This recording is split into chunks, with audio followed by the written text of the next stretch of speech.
Susceptibility reaction and immunity according to doctor Stuart Close. ठीक है, तो आप थोड़ा सा बुक भी मैच करते जाना अगर ब्लर हो जाए तो सबसे पहले ससेप्टिबिलिटी को डिफाइन किया है कि by susceptibility we mean the general quality और capability of living organism of receiving impression, the power to react to stimuli. तो आपको ये याद रखना है कि power to react to stimuli ऐसा स्टुअर्ट क्लॉज ने बोला है। ठीक है, ससेप्टिबिलिटी को फंडामेंटल एट्रीब्यूट ऑफ लाइफ बोला है और general quality capability of living organism of receiving impression, the power to react to stimuli. ठीक है, फंडामेंटल एट्रीब्यूट ऑफ लाइफ। ठीक है, इसके बाद में होम्योपैथिक जो है मेडिसिन जो है वो सिलेक्ट की जाती है सिम्टम सिमिलरिटी के बेस पे, तो वो ससेप्टिबिलिटी भी उसमें अपन देखते हैं। ठीक है, क्यूरेटिव रेमेडी की। अब होम्योपैथिक एग्रावेशन को यहाँ पे बताया गया है कि होम्योपैथिक एग्रावेशन वह होता है जिसमें कि सिम्टम्स जो है उसकी इंटेंसिटी स्लाइटली इंक्रीज हो जाती है। और हैनीमैन का जो डॉक्ट्राइन है वो क्या है, वाइटलिस्टिक है, वाइटलिटी पे काम करता है। तो उन्होंने ये एक्शन एंड रिएक्शन जो होती है इक्वल एंड अपोजिट होती है, लॉ ऑफ सिमिलिया पे काम किया है, मतलब सिमिलिया सिमिलीबस क्यूरेंटर। और ससेप्टिबिलिटी को अपन क्या डिफाइन कर सकते हैं कि susceptibility is fundamental quality and attribute of life which we call susceptibility. और kind and degree of reaction of medicine depend upon the degree of susceptibility of the patient.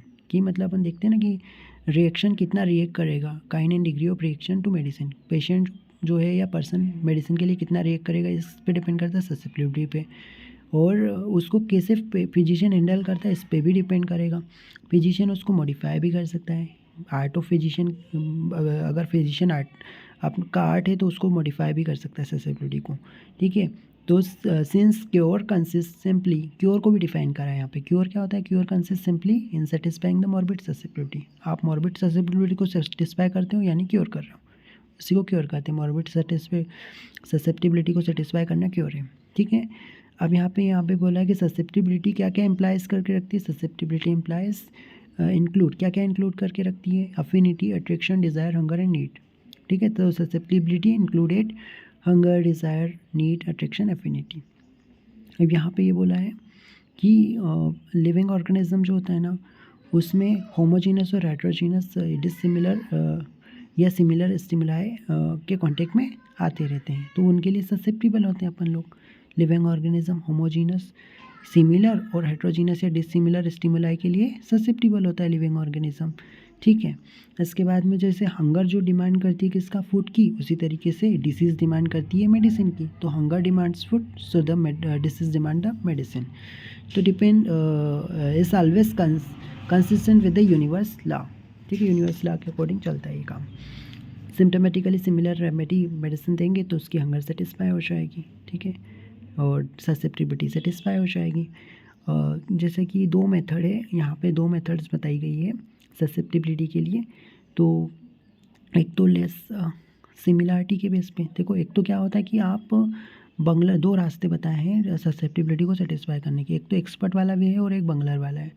बंगलर जो है वो जिगजैग मैनर में काम करेगा और बहुत सारी रेमेडी देगा तब जाके वो ससेप्टिबिलिटी को सेटिस्फाई कर पाएगा। लेकिन जो एक्सपर्ट है वो सिंगल रेमेडी देगा और एक ही बार में ससेप्टिबिलिटी को सेटिस्फाई कर देगा। तो दो रास्ते बताए हैं होम्योपैथिकली ससेप्टिबिलिटी को सेटिस्फाई करने के, बंगलर वे और एक्सपर्ट वे। एक्सपर्ट एक बार में एक बार में सेटिस्फाई कर देगा और जिगजैग मैनर में कौन जाता है, बंगलर। ठीक है, तो यहाँ पे ये बोला गया है कि जो साइज़ और क्वांटिटी ऑफ डोज जो है वो किस पे डिपेंड करता है, डोज की साइज़ और डोज की quantity depend on the susceptibility. Susceptibility increase हो सकती है, डिमिनिश भी हो सकती है और डिस्ट्रॉय भी हो सकती है। ठीक है, यहाँ पे ये बोला गया है कि विस माइनर और विस मेजर। तो कोई पर्सन में स्कारलेट फीवर है, वो दूसरे पर्सन में, दूसरा पर्सन उसके लिए ससेप्टिबल है तो वो स्कारलेट फीवर को कैच कर लेगा। जिस पर्सन के अंदर स्कारलेट फीवर है वो विस मेजर है और जिसके अंदर जा रहा है वो विस माइनर है। तो विस माइनर वाला विस मेजर से स्कारलेट फीवर को कैच कर लेता है, क्योंकि उसके अंदर क्या है, वैक्यूम है। और वैक्यूम जो है उसको फिल करने के लिए, वैक्यूम यानी एक खाली स्पेस है तो उसको भरेगा। ठीक है, तो उसको ससेप्टिबिलिटी के द्वारा वो सेटिस्फाई हो जाता है वैक्यूम। तो ससेप्टिबिलिटी इन ऑर्गेनिज्म मेंटल और bodily equivalent to the state. जब हेल्थ की बात आती है तो हेल्थ में क्या करते हैं, अपन लाइव हेल्थ में अपन in health we live we एक वी रजिस्ट। ठीक है, without knowing it, healthy condition में हम लाइव कर रहे हैं, रजिस्ट कर रहे हैं, एक्ट कर रहे हैं, पर हमें पता नहीं रहता। पर जब ये हमें जब हम सफ़र करते हैं तो हम उसके लिए कॉन्शियस हो जाते हैं।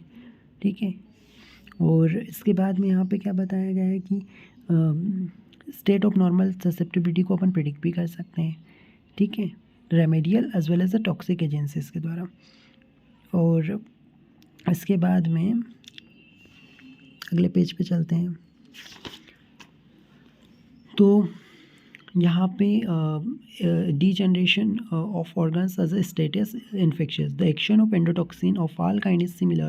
There is a reduction of a temperature, but active degeneration of the organ. तो एंडोटॉक्सिन की एक्शन के बारे में बताया गया है कि वो भी इस तरीके से सिमिलर ही होती है। The action of endotoxin of all kind is similar, there is reduction of temperature but active degeneration of organ. Temperature का रिडक्शन ही नहीं हो रहा बल्कि हमारा जो ऑर्गन है उसका भी डिजनरेशन हो रहा है, उसको स्टेटस इन्फेक्शियस कहते हैं। फिर यहाँ पे ये याद रखना है, इसमें आगे देखते हैं अपन, ठीक है। तो यहाँ पे इविंग का एक्सपेरिमेंट भी आप थोड़ा सा लिख सकते हो कि इविंग ने जो गोनोकोकाई का एक्सपेरिमेंट किया था कि गोनोकोकाई सेप्टिसिमिया, ठीक है, उसके बारे में बताया गया है। और फिर इसके अलावा इस पेज में ठीक है ज़्यादा कुछ नहीं दिया है, इधर आ जाओ। तो ससेप्टिबिलिटी डिस्ट्रॉय हो जाती है किसके द्वारा? अगर ससेप्टिबिलिटी डिस्ट्रॉय हो जाएगी तो उसका मतलब क्या है? डेथ। अगर आप डिस्ट्रॉय करते हो तो वो डेथ है, ठीक है। इसके बाद में एंटीसेप्टिक्स वगैरह जो यूज़ करते हैं इससे ससेप्टिबिलिटी डिस्ट्रॉय होती है।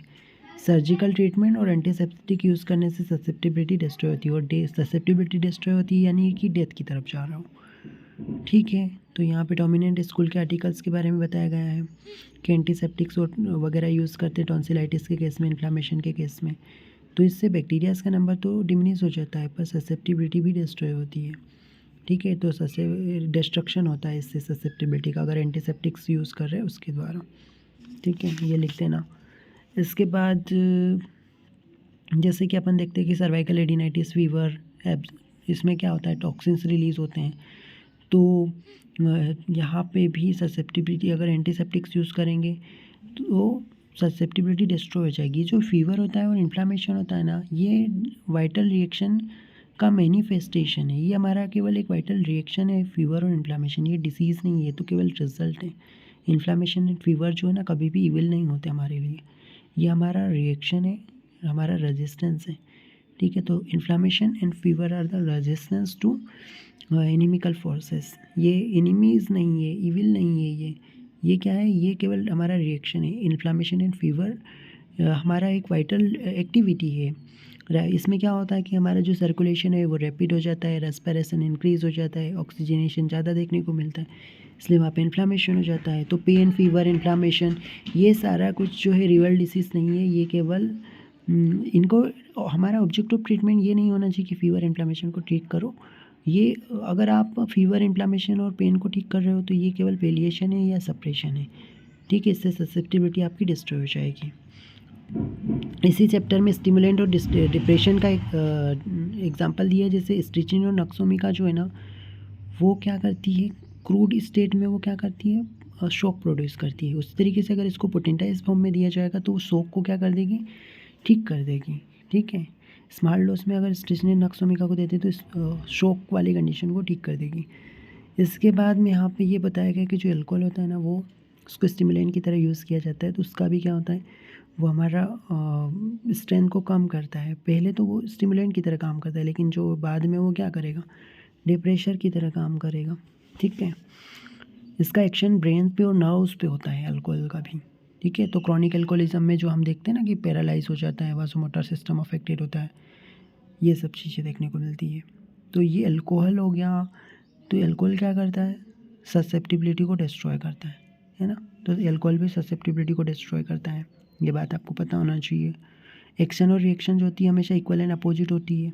स्टिमुलेंट जो होता है वो स्टिमुलेशन और डिप्रेशन भी इक्वल एंड अपोजिट होता है। जैसे अल्कोहल शुरू में स्टिमुलेंट कर जितना स्टिमुलेट करेगा उतना ही डिप्रेसिव एक्शन आएगी उसकी बाद में। तो stimulation and depression are equal and opposite. Over sensitive और वीकन पर्सन जो है वो एग्जॉस्ट हो जाएगा, ठीक है। अगर जैसे अपन वीक पर्सन को बहुत ज़्यादा ओवर स्टिमुलेट करेंगे तो वो क्या हो जाएगा, एग्जॉस्ट हो जाएगा। और यहाँ पे फिजियोलॉजिकल ड्रग नहीं देते, हीलिंग आर्ट में कभी भी अपन फिजियोलॉजिकल ड्रग नहीं देते हैं, ठीक है। पर अपन यहाँ पे एक चीज़ पढ़ेंगे कि जो टाइफाइड फीवर, डिप्थीरिया होता है इसमें क्या स्टिमुलेंट देना पड़ेगा, जैसे ब्रांडी वगैरह दिया जाता है, क्योंकि वो पर्सन रिएक्ट नहीं कर रहा है। तो रिएक्शन को लाने के लिए ब्रांडी की फ्यू ड्रॉप्स दी जाती है, जैसे कि आगे बताएंगे। जैसे कि टाइफाइड का केस होता है ना, तो वहाँ पे इन्हें बताया गया है कि जब सीवियर हेमरेज हो जाता है टाइफाइड के केस में, तो पर्सन बिल्कुल रिएक्ट नहीं करता। तो ऐसे केसेस में आप क्या करो, 6 ड्रॉप ब्रांडी की ले लो और 6 टेबल स्पून किसकी ले लो, मिल्क की। तो 6 ड्रॉप ले लो ब्रांडी की, 6 टेबल स्पून मिल्क की लो, इनको मिलाओ, तो आपकी कितनी बन गई, 6 टेबल स्पून बन गया। तो इसमें क्या है, इसमें से एक बार में 2 टेबल स्पून लेना है, और ऐसे 3 डोज बन जाएंगे। तो 2 आवर्स में इसको रिपीट करना है। तो इससे जो टाइफाइड फीवर का पेशेंट जो रिएक्ट नहीं कर रहा था, क्योंकि हेमरेज हो गया था, बावेल से हेमरेज हो रहा था, तो ये रिएक्ट नहीं कर रहा है। तो इसमें ये बताया कि 6 ड्रॉप ब्रांडी की ले लो, 6 टेबल स्पून मिल्क की ले लो, दोनों को मिलाओ, 6 डोज बन जाएंगे। इसके 2 लेना है, एक बार में 2 टेबल स्पून लेना है, ऐसे 3 बार लेना है 2 आवर्स में। तो इससे रैपिड रिकवरी हो जाएगी। इसके बाद उन्होंने बताया है कि जो लार्ज एंड पावरफुल डोज होते हैं ना, ये ज़रूरी नहीं है, ये रॉन्ग डायरेक्शन में ले जाता है केस को, ये बताया होता है। ठीक है। इसके बाद जैसे कई बार हमारे पास केस आते हैं कि इसमें क्या होता है कि कैम्फर, विनेगर, अमोनिया, ये सब इनहेल करवाते हैं। क्यों? क्योंकि इसमें रिएक्टिविटी प्रोड्यूस करेगा। ठीक है। ब्रांडी की 3 ड्रॉप्स देंगे तो उससे क्या होगा, रिएक्टिविटी आ जाएगी पर्सन में। इसके बाद में बोनिगोसन सर ने भी बताया कि जैसे कार्बोवेज, लोरोसेरेसस, मॉस्कस, ओपियम, सल्फर, ये सब जो है ना मेडिसिन रिएक्टिविटी प्रोड्यूस करती है। जो लोग बिल्कुल रिएक्ट नहीं कर रहे हैं, इनके केसेस में यूज़ कर सकते हो। और इंटर करंट रेमेडीज़ जैसे कि मेडोराइनम, सोराइनम, पायरोजिनम, नोसोट्स को भी यूज़ कर सकते हो एज ए इंटर करंट। ठीक है। बोनिगोसन सर ने बताया कि ज़रूरी हो जाता है कि पर्सन रिएक्ट ही नहीं कर रहा है, तो वहाँ पे डेफिशिएंट रिएक्शन है, डिमिनिश ससेप्टिबिलिटी है, तो हम मेडिसिन देंगे तो काम ही नहीं करेगी। तो ये जो डेफिशिएंट रिएक्शन है, ससेप्टिबिलिटी बहुत कम है, तो ऐसे केसेस में आपको कार्बोवेज, लोरोसेरेसस, मॉस्कस, ओपियम, सल्फर ये यूज़ करना पड़ेगा, या कोई नोसोट जैसे मेडोराइनम, पायरोजिनम, सोराइनम, ट्यूबिकुलिनम, थूजा। जब कोई पर्सन बहुत ज़्यादा इरिटेट है, एक्सेसिव रिएक्ट कर रहा है, बहुत रिएक्टिविटी है उसमें, हाइपर सेंसिटिविटी है, तो ऐसे केसेस में आप Coffea, nux vomica, Ignatia, China, Pulsatilla, Teucrium, Valeriana, Chamomilla, Asarum ये यूज़ कर सकते हैं। क्योंकि ये पर्सन एक्सेसिव रिएक्ट कर रहा है, इरिटेबल है, तो हाइपर सेंसिटिविटी है, तो ऐसे केसेस में आपको देना पड़ेगा। ठीक है। और जो यहाँ पे बताया था कि ब्रांडी का 3 डोप्स देना है, तो उसके बाद तुरंत बाद अपने को homeopathic medicine like arsenicum, nux vomica, veratrum, carbo veg देना पड़ेगा। क्योंकि यहाँ पे हमने केवल रिएक्टिविटी लाने के लिए यूज़ किया था, वो क्यूरिटी नहीं है। ये ब्रांडी की 3 ड्रॉप्स है तो रिएक्टिव हो जाएगा, उसके बाद तुरंत अपनी मेडिसिन प्रिस्क्राइब करो। जैसे सस्पेंडेड एनिमेशन के केस में अपन कॉफ़ी वगैरह देते, तो कॉफ़ी वगैरह क्या करता है, स्टिमुलेंट का काम करता है। ठीक है। ये चीज़ें हो गई।